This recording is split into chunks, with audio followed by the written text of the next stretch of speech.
just realised how awful my hair looks, so I'm just going to put it back up again. So tonight's live, because it is Advent, I'm going to talk about some lazy low waste hacks. The whole idea of these is that they are going to take no extra money, very, very little effort. So essentially, I don't want you to change your traditions or anything that you do relating to Christmas. I just want you to produce less waste. Like, that's essentially the goal. So you do you in terms of all your traditions, however you want to do presents, all of that sort of stuff. But these kinds of tips should hopefully mean that you're ending up with less waste later down the line. So I've got 5 tips, and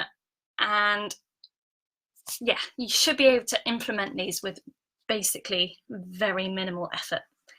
So for Christmas this year, my Christmas that's changed quite recently. So as you guys probably know, I have recently split up with my fiance. So tonight's live is from another of my best friend's houses. This is Hannah and Rachel's house that I'm in tonight, and I may or may not be sat in their spare bedroom in their bed right now, hoping that their cats come along and join me on the live. But I've opened the door, so they'll come in hopefully for extra cuteness. But if they don't, it's just going to be me. Sorry about that, guys. So now my Christmas was going to be me going to Italy. And yes, I did have a little bit of guilt around the fact that I'd be taking the plane. But now I'm not. I am going to go to Bristol. I'm going to spend Christmas Day at my grandparents' with my parents. And it is going to be lovely because it is exactly what I'm used to in terms of traditional, what I do, every couple of years, that's what we do. So I'm really looking forward to it. Big news of this last week is that I was featured in The Guardian. What? I wrote the answers to some questions that they asked me about Christmas and zero waste. So what a zero waste Christmas could be like. And if you want to have a read of it, it is on our Facebook feed, so you can check it out. And they interviewed some other people who are giving presents this year and some people who are spending a lot of money on Christmas presents this year. So check it out. I am going to get started with the tips now. So these tips, yeah, like I said, they're designed so that you have to put in very minimal effort in order to get maximum impact, but also they're designed so that you can save money and have some more money in January, hopefully, because January sucks. So it's always better to have more money left over for January. So tip number 1 is to stay away from those places that you know are wasteful. Let me give you an example. In Birmingham, we have a Christmas market and it's flipping huge. It's full of plasticky, rubbishy tat. And the drinks are overpriced, the food is overpriced, and every year I'm like, I am not going to the German market this year. And every year I manage to get lured in some way or another and end up spending more money on a tiny, weeny mug of mulled wine than I ever want to spend. So I am making sure that I avoid the German market at times where I would be with friends and maybe we'd say, oh, let's just have one drink. I am making an effort to avoid it this year. But because I am avoiding it, I am going to be replicating the German market-esque feeling at home by having more wine at home. And I was thinking that actually that's the equivalent or maybe cheaper to get a bottle of wine and have it at home or spice it yourself or whatever than it is to go to the German market and spend that kind of money. If you also know that going to certain places is going to lure you into spending money, creating waste that you don't want to, don't go there. So that might be going through shopping malls, or it might be going to shops that notoriously sell tatty rubbish. It might also be that you know based on past experiences, that if you leave your present shopping till the last week before Christmas, you are more likely to buy that sort of stuff. So you can either avoid that by doing it earlier or by writing yourself a list and sticking to that list. Strange confession, I actually quite like going through these kinds of shops or going through like shopping malls to test myself and to see whether I can make it through without getting lured into their deals and their offers and their fancy lights or whatever it is, Christmassy themed things. And maybe you'll enjoy that fun game too of just being like, no, I'm not spending any money here. I'm saving the planet as well by not buying rubbishy plastic tap that's going to end up in the bin on Boxing Day. So that's point number one. Point number two is to buy less of literally everything. So buy less food, buy fewer presents, buy less drink. I know you might hate me for that one, but we have this habit around this time of year of literally squirreling up everything because the supermarkets are closed for approximately one day, being Christmas Day. And I know that I convinced myself, oh, we will need a lot of food in for Christmas Day, and we won't want to leave the house, even though every year we get to that point where we're just like, we just want to leave the house. So don't feel like you have to overbuy, or if you know that you're that kind of person who will buy some stuff at the start of the month, and then forget about it, or maybe even before December, you've bought stuff, you know you're going to forget about it, you know you're likely to buy the same thing again, then make a note of what you've bought already and make a note of when you need to go shopping or whatever, so you actually stick to what you've got and you don't just overbuy heaps of stuff. Having said that, if you are someone who knows that they're going to just overbuy and you're like, Charlotte, I'm absolutely not changing that habit, then have some plans in place for how you can minimize the waste that you create. So let's take food, for example. If you know that you are going to have far too much turkey, make an effort to freeze it, to portion it up and freeze it, to put it into other dishes. Don't just let it go to waste. So plan ahead by, first of all, cutting waste down as much as possible by just buying less. But then if you know that you're that kind of person where you're just going to want to buy lots, then cut your waste back by planning what you're going to do with things that could become waste. Point number three is get yourself one focus and ace it. So you might be there thinking, oh, okay, so we're going to do plastic-free presents. Like, that's my thing. I'm going to make sure I buy plastic-free presents. And then you might get caught up in like, okay, I'm also going to wrap all my presents in handmade wrapping paper or recycled wrapping paper, so I'm going to go to that effort as well. And then you might think, all right, zero food waste as well, that's what we're going to focus on. And then you're going to think, oh, what else could I do? Maybe I could be giving some people experiences over gifts. All of these things are absolutely brilliant, and they're absolutely great ways of lowering your waste at Christmas, but you don't need to do them all to be doing a really good job. I'd almost say focus on one thing and do that one thing really, really well, rather than doing lots of different things, a bit half-assed, like a bit rubbishy, and then getting a little bit upset if you don't manage to go zero waste in all these different areas. So pick your one thing, do your research around what it might look like to have less waste in that area. Is it wrapping the presents? Is it the food? Is it the gifts you actually buy? What is it that you want to reduce your waste in? Focus on that area and focus on acing it. And another reason why you should focus on just one thing and ace it is because then you have something to boast about over Christmas. So we all know we spend too much time with family members over Christmas and get on each other's nerves. You may as well be that one person who is able to say, this year I managed all my presents plastic free, or I wrapped all my presents without any sellotape. Look at me. If you want that one-upmanship on your siblings or your parents or your grandparents, make sure you're focused, make sure you've got your goal and you stick to it, rather than doing lots and lots of things. And also think about it this way, like, there are many, many more Christmases in the future. So if this is your Christmas that you say no to sellotape because it's plasticky rubbish, brilliant, do it this year. And then next year you can say, I already know how to wrap presents without sellotape, so I am now going to make sure that none of our food goes to waste, and I'm going to be freezing the food waste, or I'm going to be making extra meals, I'm going to be giving away the food, whatever that might look like to you.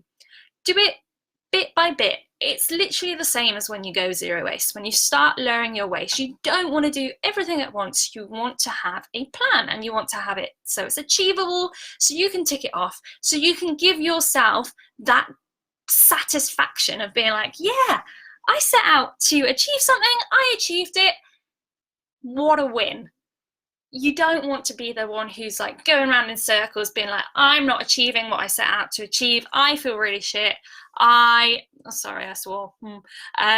You don't want to be that person. You want to achieve what you set out to achieve, especially if you are around the wider family network and you don't want to be the one who everyone's like, oh, well, you said you were going to do that and then you never did it, and blah, blah, blah. Like, no, you want to be able to be like, yeah, tick, I did it. I said I'd do it and I stuck to it. So the next one is actually about being that person at Christmas. So you may be well known in your family for being the one who is a little bit more eco-conscious. That might be your thing. Surprisingly, not surprisingly, I am that one in my family, and everybody knows it.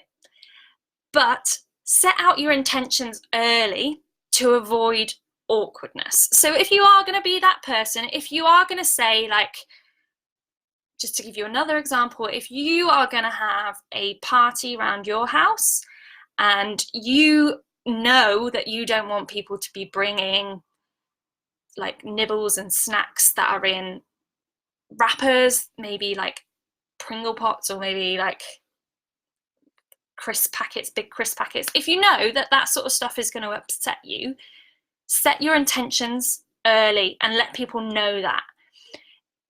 Another example is that if you decide that you don't want to have Christmas presents this year, you need to get that message out really, really early, because, as in maybe right after this live, kind of early, because that's going to affect other people. Like, some people will have already bought presents. Like, you basically need to give people the benefit of the doubt. You need to explain why you're going to do what you're going to do. So why you want to only receive presents that are plastic free, or why you want to receive presents that are secondhand, or why you want to have more experiences as gifts than physical presents. Whatever your thing is that you've decided in the last point that is your thing for this Christmas, make your intentions known. Have some reasons why you're going to do that. So, you know, you can bring it back to the environment. You can also say that it's for your personal well-being as well. You want to show that you can do this, but also be prepared to be flexible. So if you state your intentions and majority of the people respect what you've asked for, but maybe they slip up, maybe they didn't realize, maybe you didn't want plastic presents this year, but for whatever reason, Auntie Phyllis still bought you what she buys you every year, or I don't know what it might be. You might have decided that you didn't want crackers this year, or you made reusable crackers and then, oh, someone had some that they bought really cheap in Aldi and they brought them along to your party. Just put a smile on and treat it as one of those things. Like, it is just one of those things. Like, you tried, you went out there and set an intention and you did your best, you did your research, you made it known what you were doing and why, and for whatever reason, things that were outside of your control happened. They do happen. They happen all the time when you are living zero waste, when you are living a lifestyle that's a little bit different. So just go with the flow, give yourself some forgiveness, and definitely the other person, because it's likely that what they were doing was coming from a place of love and not from a place of awkwardness, wanting to show you up or anything like that. So yeah, basically, don't be a dick about it. So set your intentions, but let things slide if they need to, because Christmas can be an emotional time of year for people anyway. So sometimes you just need to let things slide. And that point leads nicely into the last point. So the last point is about being the person who gives a crap. So if you can already envision that you saying you want to do this big massive thing to lower your waste at Christmas is just going to fall upon deaf ears, and people are going to be like, Charlotte, what are you on about? Like, we can't do that. Like, we can't change our traditions. Or you're going to, like I was saying about having people over for drinks and snacks, and you know that they will bring you Pringles. Just put some backup in place, like put some strategies in place with how you can deal with that waste, because you might be able to say, oh, okay, so we're going to get loads of packets of crisps and that is landfill waste, but actually I know that I could recycle those through TerraCycle, or the Pringle tubes, I could actually drop them off at, have a look on TerraCycle because they're great for stuff like this. I know I could recycle them there. Or you say, like, we're going to give presents and there's going to be lots of different types of wrapping paper. I'm the only one who's going to know what's recyclable and what isn't. Make yourself that person who goes to all that effort of splitting up the wrapping paper in front of Gavin and Stacey's Christmas special. Like, if it needs to be done, do it. If you know that over Christmas, you know the date that the Christmas tree, the real Christmas tree, needs to be picked up for composting, and you know that if you don't do it, no one else is going to do it, pop it in your diary so that in the Christmas limbo period where it's all really confusing about what day and what time it is, pop it in your diary and be the one who puts it out for the collection.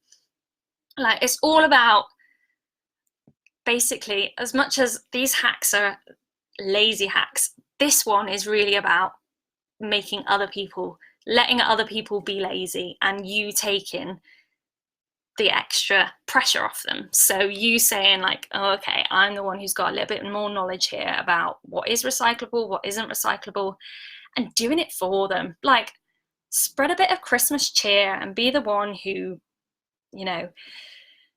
does the right thing, I guess, but without taking the moral high ground. They're the one who just says, okay, I know what to do in this situation. I know how to stop this waste going to landfill. Like, this waste is already being created. There's nothing I can do to stop that. Let me deal with the waste so that it doesn't end up harming the planet. So basically, do what you can to save waste from that black bin bag that is always around on Christmas Day. And we all have those members of our family who just, like, collect all the waste stuff and just go, oh, just pop it in the black bin bag. Like, let's just get it out of the way. Let's just carry on with our Christmas, like, whatever you're doing at that point, playing games, watching telly, drinking wine, probably. Just be the person who is like, let me sort that, let me do that, like, that's okay, or I know what to do with this, I'm gonna be the eco-nerd. Just be that one, and that's fine, because I am there too, being that person on Christmas Day. So if you want any further tips in terms of Christmassy goodness, well, Christmas zero wasty goodness, I am going to be giving tips out over the next, from now until Christmas, the rest of Advent, that's what I mean. I am going to be posting, I'm going to be recycling from last year the tips that we were giving out in terms of lowering Christmas waste. You can also check out that Guardian article that I mentioned at the start of this live, that I put together, that went live on the weekend. And also we did a guide last year, a Christmas zero waste guide last year, in collaboration with Birmingham City University. That is on our blog, but I'm going to reshare that because it's the time of year for it. And you can get some tips on all sorts of different things. So giving presents, DIYs, Christmas treats like making mulled wine, how to make your own snow, all of these lovely Christmassy wonderfulnesses, and how to have this wonderful Christmas celebration but not produce as much waste. So thanks so much for joining me. I wish you a wonderful Christmas break, and just a little final fact to finish on. At Christmas, we produce 30% more waste than we do throughout the entire year. So if you think about that, everything you can do to lower your waste at this time of year is worth it, because you're doing more than most people and you're cutting back on that 30%. So, you know, you are fighting the good fight, basically. Thank you so much for joining me. I am going to share that Christmas guide that I was on about now. Why the hell not? Before I forget about it. Thanks so much for joining me. And yeah, if you want those tips over the next few days, just check them out on either Facebook or Instagram. Have a wonderful Advent and evening, and I'll speak to you guys soon. Thanks for joining me.